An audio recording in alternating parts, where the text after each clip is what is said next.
Ladies and gentlemen, in recent years, the phrase Hainan customer closure has attracted growing attention. For many people, however, the term sounds confusing or even alarming.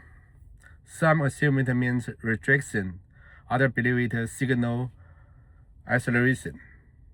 In reality, both interpretations are incorrect. The customer closure of Hainan does not mean closing the island to people, trade, or the outside world. Instead, it represents a fundamental institutional reform in how trade and customer are managed. Simply put, Hainan is being transformed into a unified customer zone inside China, yet operating outside the traditional customer framework. So, what exactly is being closed? The answer is clear. What is closed is the customer boundary, not human mobility. People can continue to enter and leave Hainan freely. Chinese citizens do not need passport or visa. Tourism, travel, and daily life remain unchanged. The policy focuses entirely on the movement of goods and capital, not people. After customer closure, Hainan will operate under the three distinct relationships. First, the relationship between Hainan and the rest of the world.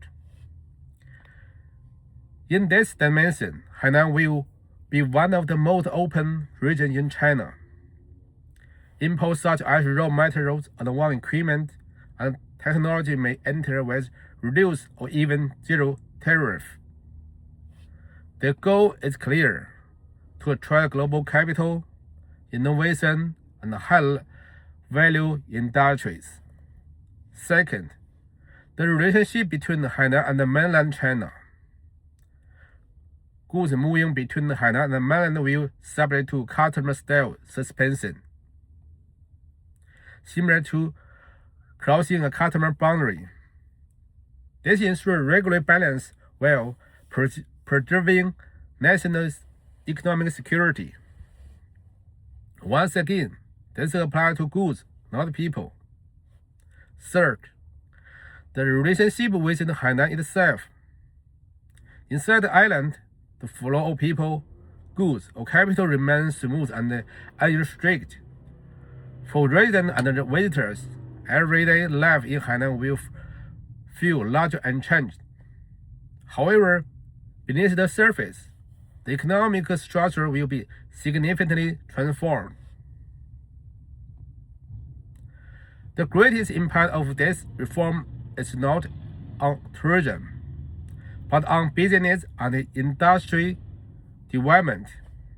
Qualified enterprises in Hainan may benefit from a corporate income tax rate as low as 15%,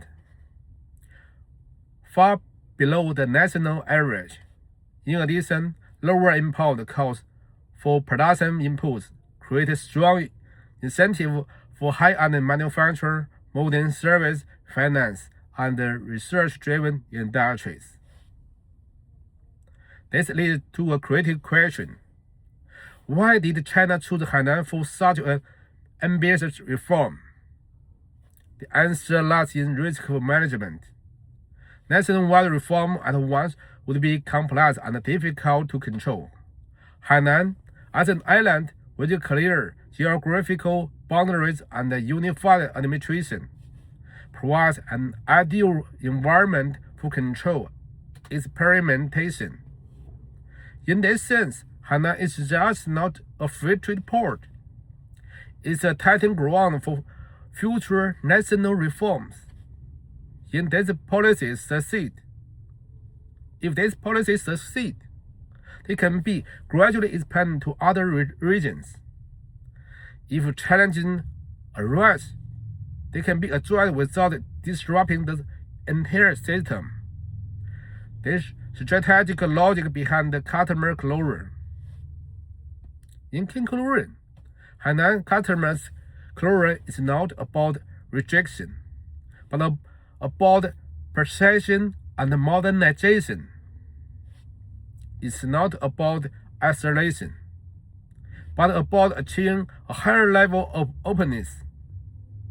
And it's not retreat from globalization, but a carefully designed step forward in China's long-term development strategy. Thank you.